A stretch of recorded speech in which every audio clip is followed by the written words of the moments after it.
What's going on, everybody? It is Monday, November 13th. You're listening and watching the Daily AI Show live. And I did those backwards again because it's Monday, and why wouldn't I?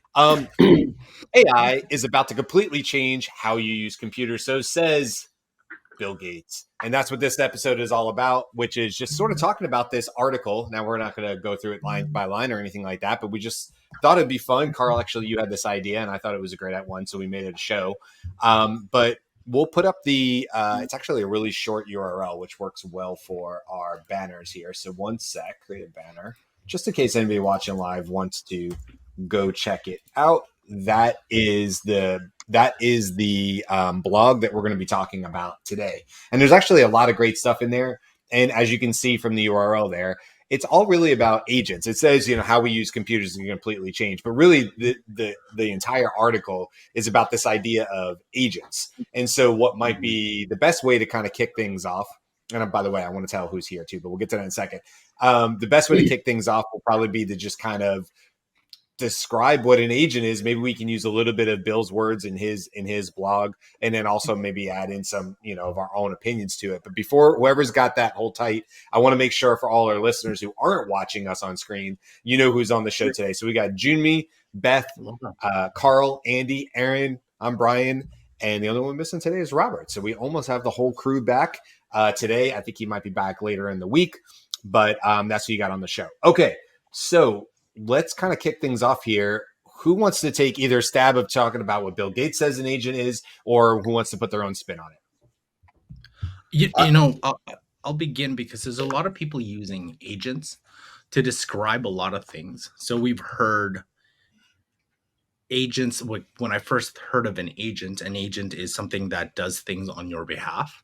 So, remember the little spell there of AI, auto GPT, and those kind of agents that you think they were doing work for you, but they were only working but 60% of the time. So that's like, whenever I hear agents, that's the first thing I think of, is like, okay, what's this agent thing going to be thinking of? Yeah. Now what I'm hearing is people are using the term agents to replace chatbots. So now they're saying, because I've heard a lot more companies saying, learn how to build these AI agents, and it's referred to as a chatbot like originally. So I don't know if that's the new shift to agents. And I guess I can boil down what Bill Gates was talking about. For those who, and I was super, super young, I don't remember it, but I remember seeing pieces of it, was Clippy. That's what he was. God, I knew you were going to say you were super young for that. God, Carl. So I was super young. I barely remember. Oh man.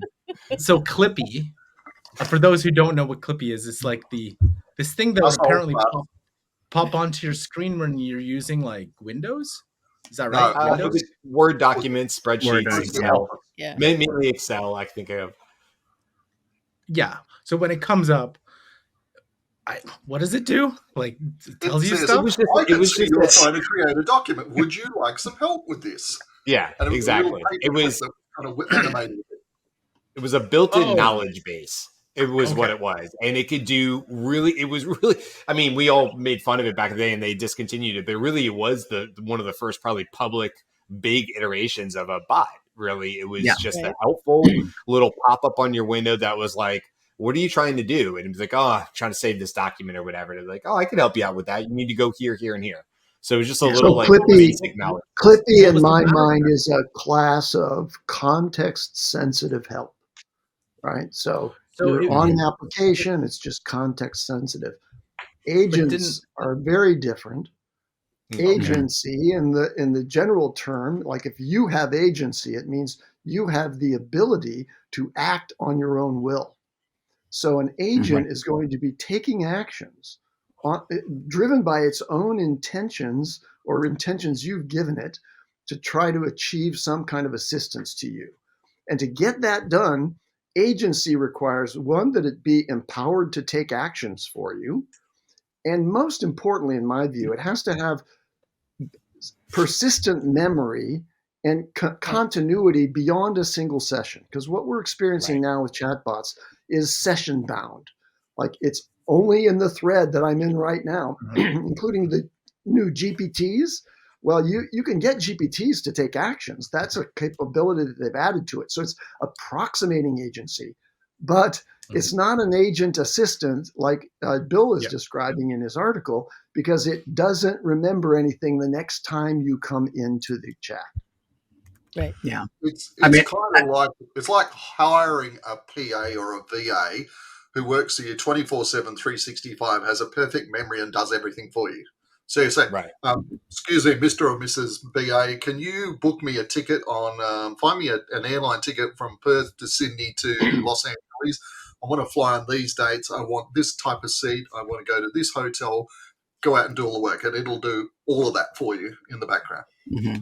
Right. Yeah, I would describe it if I was trying to, break it down as simple as possible. I'd say the main difference: you have bots and you have agents.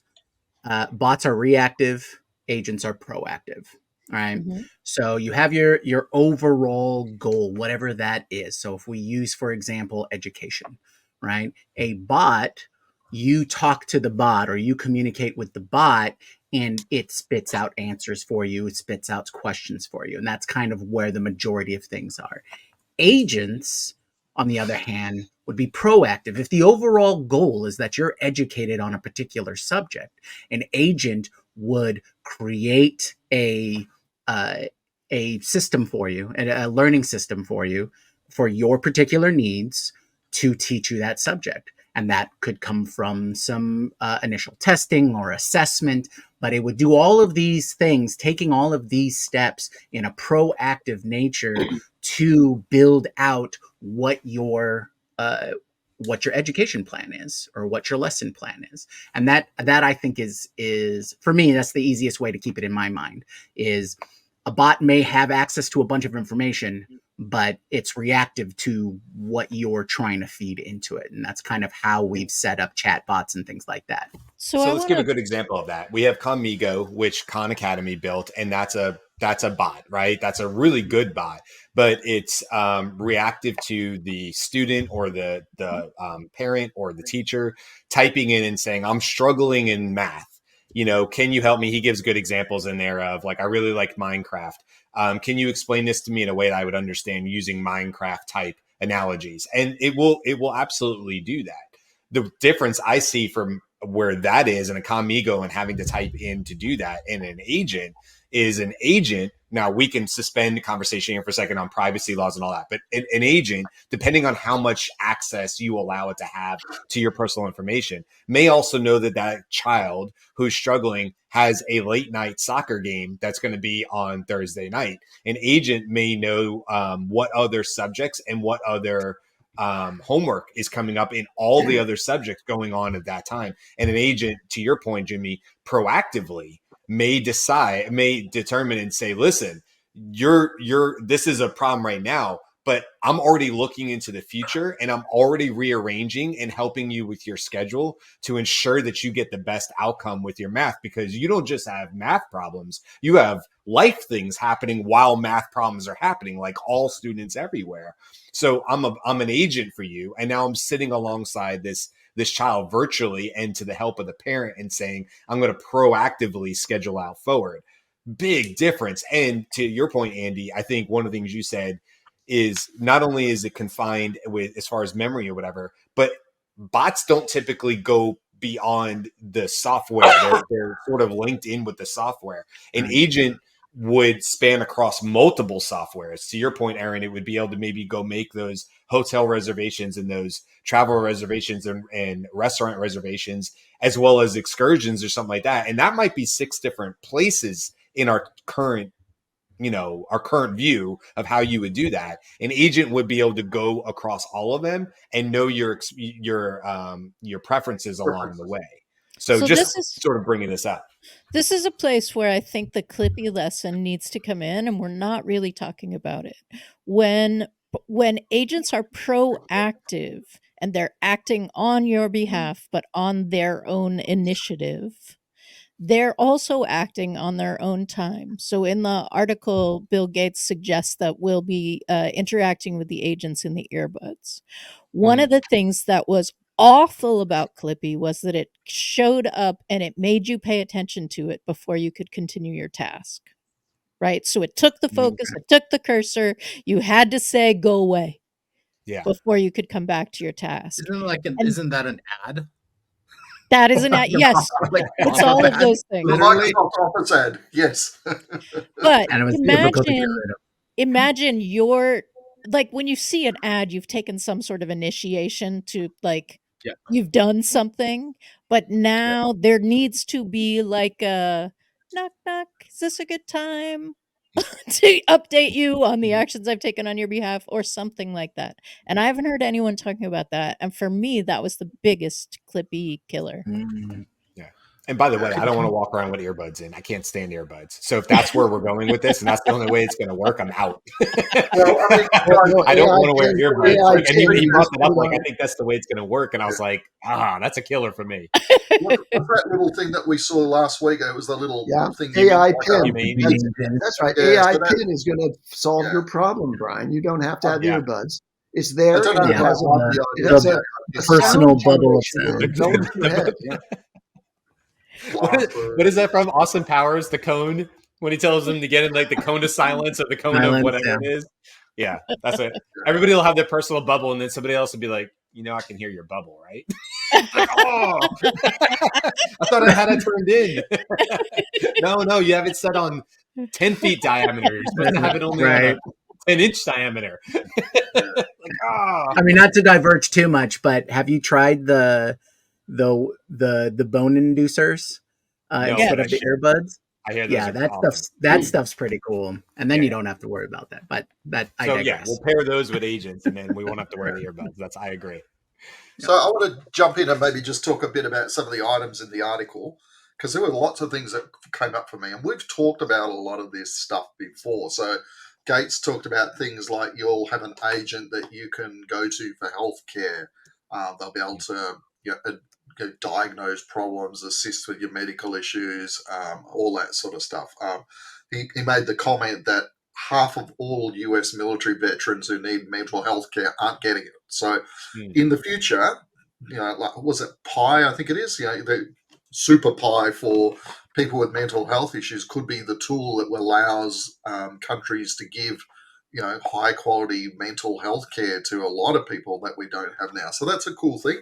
He talked about education, which we've discussed before, having AI in education and how it could be customizing the education experience, whether it's a child at school or a university student or whatever, adapting to your learning style and your preferences.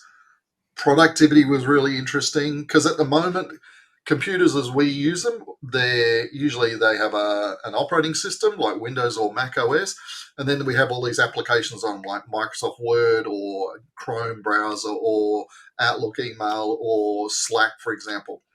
A lot of that stuff will probably go away or just become all part of one central agent. And Gates actually says that the whole idea of this agent will become a new platform for a lot of stuff. So be a really interesting world for people who develop software, for example, in the current model that we have, where we're building an application. So, I think it'll be really interesting. And then entertainment and shopping. So that's going to be, like we talked about, that booking an airline ticket or buying tickets to the movies or whatever. So that assumes people are being paid and have money, which is not a given in our future. Right. Well, so just before we came online, Jeremy and I were briefly talking about that, and I said to him that I had this conversation with someone last week, and I said, at some point, if AI does what I think and what a lot of people think, there's going to be a lot of people that are out of jobs and they're going to struggle to find employment. And we've got two paths. Path A is that the world says, hey, if you're broke and you got no money, that's your problem, deal with it, in which case we'll end up with a pretty nasty society. The other half is to go down the path of saying, okay, as individual economies like Australia or the US or the UK, we have a lot of money in the economy and we could potentially use that money to be more helpful making sure that every single person gets housing, food, education, healthcare, that kind of stuff. There's a topic in Wikipedia called the post-scarcity economy. It's a theoretical economic situation in which most goods can be produced in great abundance with minimum human labor involved, so they can become available to everyone cheaply or even free. So that is a potential pathway you have to go down, or at least a universal basic income. I think that will freak a lot of people out, but I think that's well. If Robert were here, we'd definitely hear a pushback right now. Absolutely. He has come out in favor of universal basic income. Oh, has he? Wow. Okay, good. I'm glad to hear that. I remember it because I was surprised. on Robert's side, it's more of a realization or a necessity, not approval. So right. I mean, the more we automate stuff and the production of products and the provision of services, the potentially the cheaper it becomes to give it to everybody. So, there is a potential path there, I think. I think I like what you were saying about, because I clued in too on the part you were going back a little bit about healthcare and mental health, and I don't know where that's going. There's definitely some concerns, and I'll get to the concern here in a second, but I do see the value. We already have like quiet rooms for people or children maybe who have like autism and need a quiet space to remove themselves from some, the buzzing of the world and things like that. I have a family member that will probably live with anxiety their whole life, and that will be something that they have to work through. And so he even mentioned with the idea of like through an Apple Watch, if you had given it access, that it might be able to detect increases in heart rate and stuff, or even perspiration. In the case of my family member, a telltale sign is cracking of the knuckles, right? For my family member. And so if we see that, we know, oh, okay, we know where this is going. The rocket ship is now leaving the pad. It's not before the pad, it's leaving the pad, and we have a different situation. But I know there are many, many, many indicators that are happening prior to the rocket leaving the pad that could potentially take us off path and put us on a safer route. So what if these types of agents were there and were able to be helpful and sent you a notice that said, hey, you're on this public bus or whatever, and indicators are showing that levels are rising. At the next stop, there's a such and such place, it's the future Starbucks, and they have an actual quiet room. They actually have a place. It's a great place to step off and reset if you need to. That's amazing. And if it continues to go, hey, I've already checked the calendar of, your therapist or whatever. Do you want me to schedule time? They have time tomorrow. Things like this, I think, would be truly amazing and probably could help a lot with things like mental health as well as others. And I'm sure I'm just scratching the surface. Obviously the other side of it, when I wish Robert was here for as well, is the privacy sides and who has access. Does the government have access? If you're incarcerated and you come out, does the government now have access to things that you would prefer them not having access to your agents because you were prior criminal, maybe you're reformed, maybe whatever. Now does the government have access to things when you didn't have your rights, or do they have access to your agents when you were incarcerated?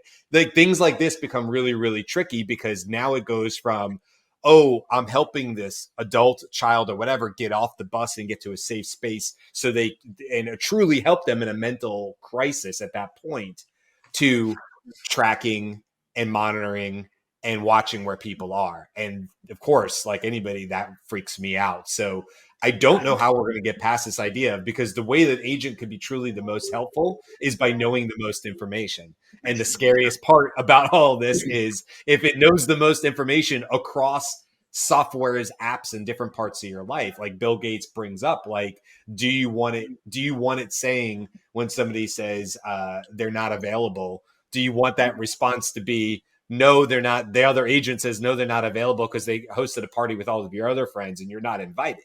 Like, or do you want it to take a more nuanced approach to that?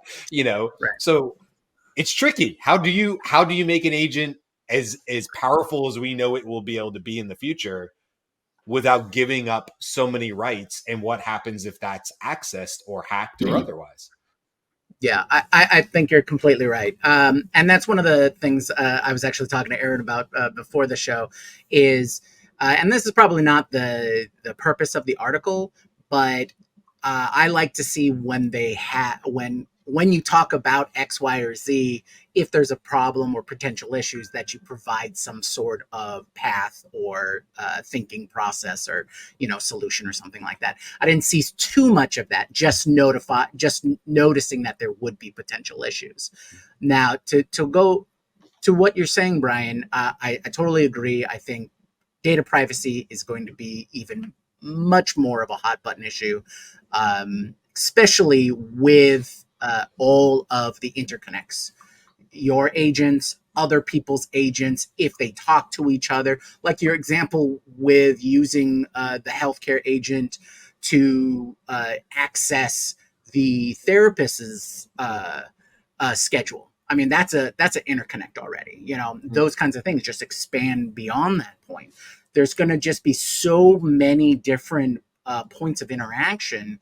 You have to be really, really careful and notice. And when you build these systems, you have to make sure that data, especially like HIPAA data, PII, all those kinds of things, and with children, COPA, making sure all of these protections and privacy of data is adhered to, which will just become more and more of an issue.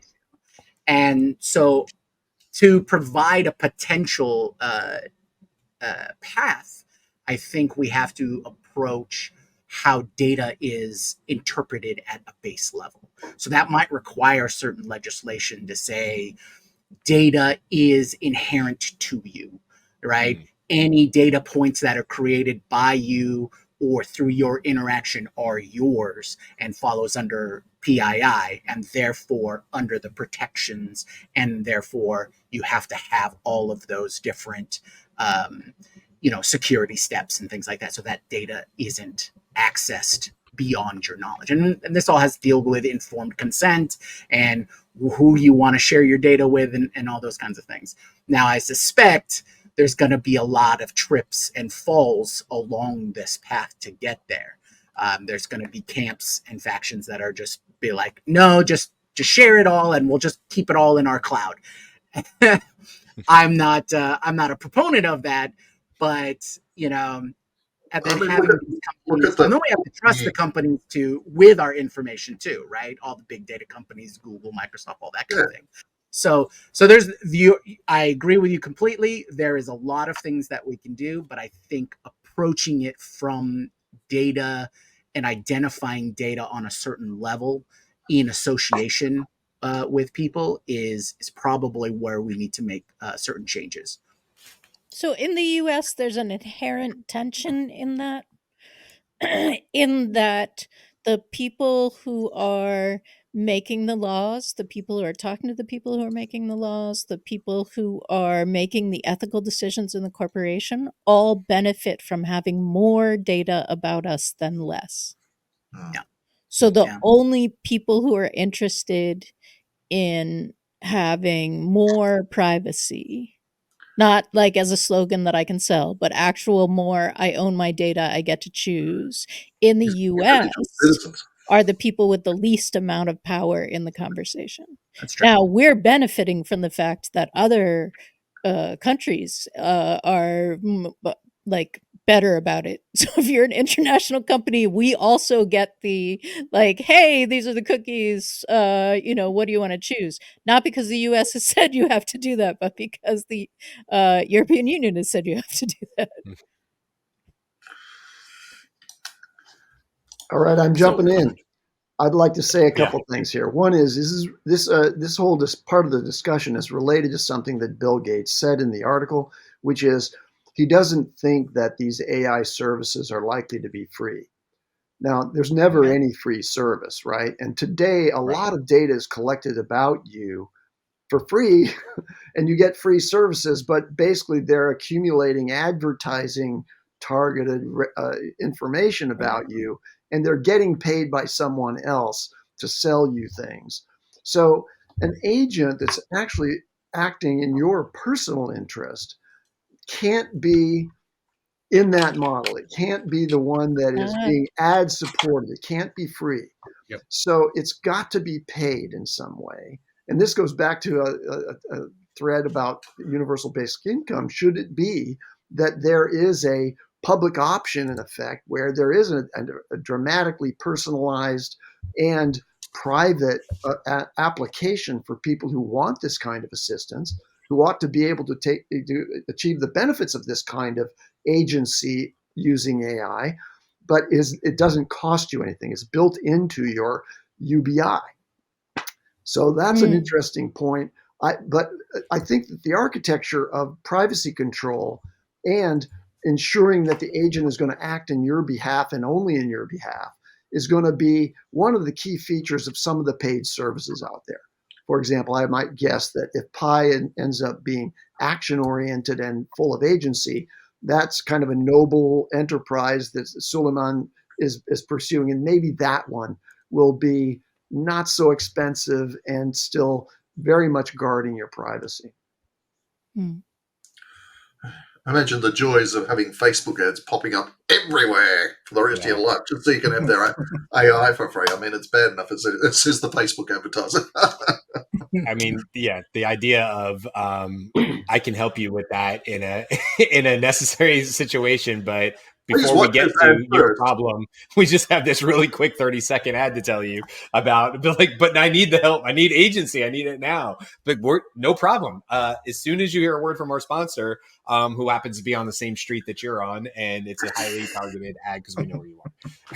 So, I do worry about that when it comes to like the geolocation stuff.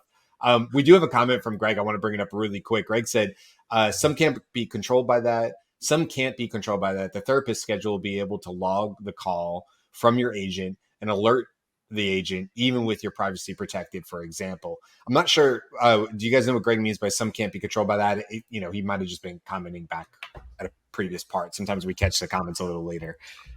Yeah, sorry, I think. Yeah, I think Greg might be talking about when I was mentioning the therapist schedule.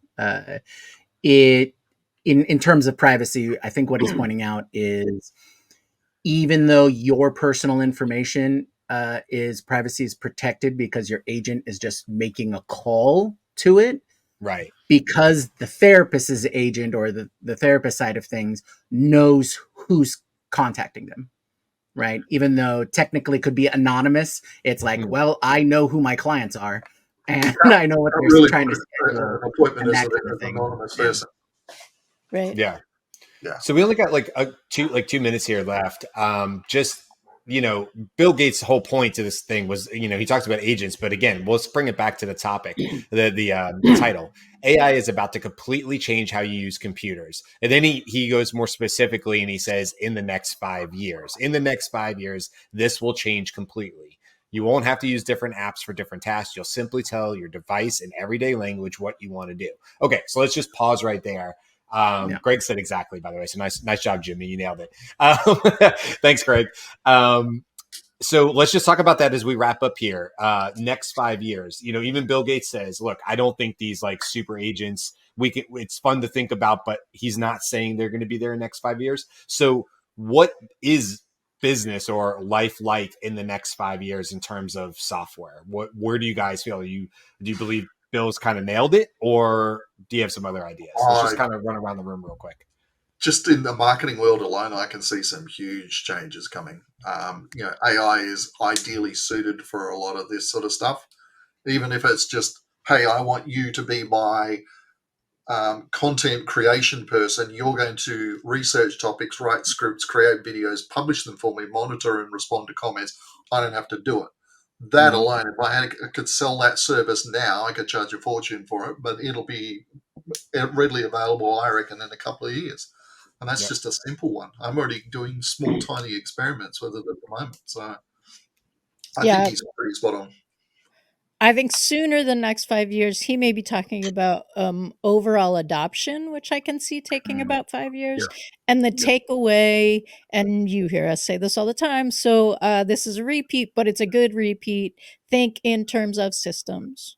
Because if you are going to interact with an agent who is going to act on your behalf and make their own path for that, you want to have some sense of the steps you wanted to be taken, so that if something goes wrong, you have some sense of where you can audit that, because you're not actually likely to be able to audit it. I mean, right now you can have ChatGPT go and analyze stuff. There's a little analyzing, and you can click that. You see a bunch of code, so you can audit it, but not necessarily in a way that everybody's familiar with. So think systems.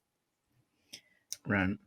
I'd like to focus on the positive side of things that he was talking about in the article, and that's the democratizing side of AI.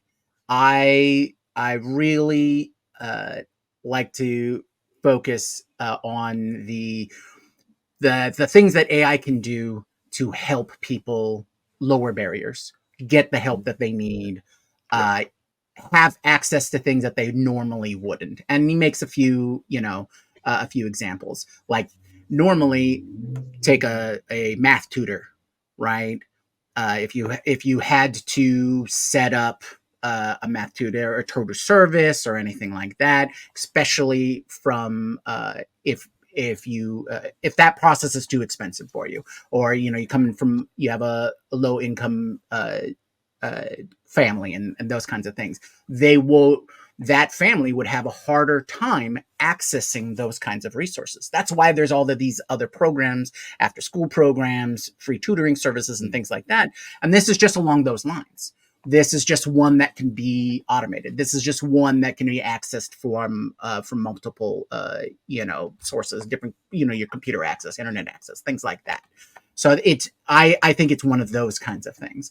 So whether it be education, tutoring, healthcare, getting some basic information to help you achieve better, or you're more productive, or you're just healthier because you don't have access to those services. You can't afford those services. So those are the kinds of things that I'd like to focus on. And I think that was one of the key takeaways that I got from the article. Nice. For me, when I'm looking at things today, where we're seeing you've got your GPTs, you've got things like Adept, where it's, you put in the program and it does its search on the web for you, or something similar to Hyperwrite. It's getting close. It's not 100%. It's not there yet, but you can see it. But I think the next, I would say, 6 months is pretty important to see where that goes, because while we're all excited, while we're all paying attention, the general population is not. And just regular everyday folks, how are they seeing this, and how are they adapting to this? Or how are they, like, is this something that they're going to start playing with?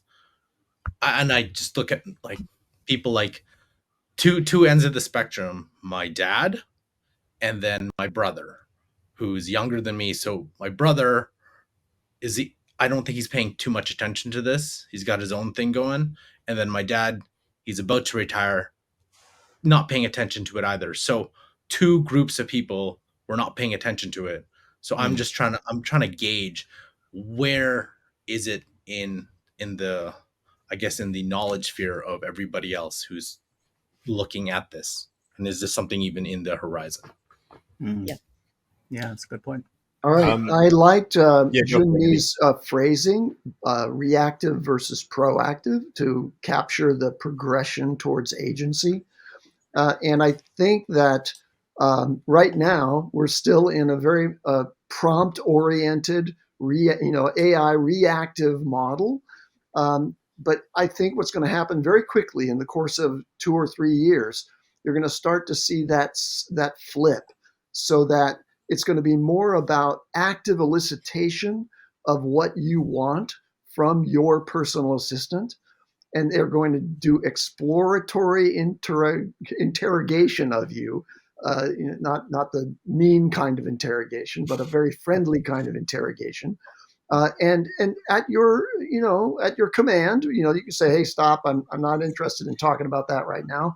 But it will persist and collect as much information as it can to achieve your objectives. That is the proactive communication from the agents that I think we don't see today. We see glimpses of it a little bit in the willingness of Pi, for example, to keep the conversation going by asking you yet another question. But that's more free form. It's not action oriented. And so that's the proactive future I think is going to come in a few years. I'll keep mine really short because then we're all over on time. Next 5 years. Sam Altman hinted at it last week on the Dev Day that he just felt like custom GPTs were a stepping stone on the path towards agents. And I believe that. I think we'll continue to see new iterations and new things that things like custom GPTs can do.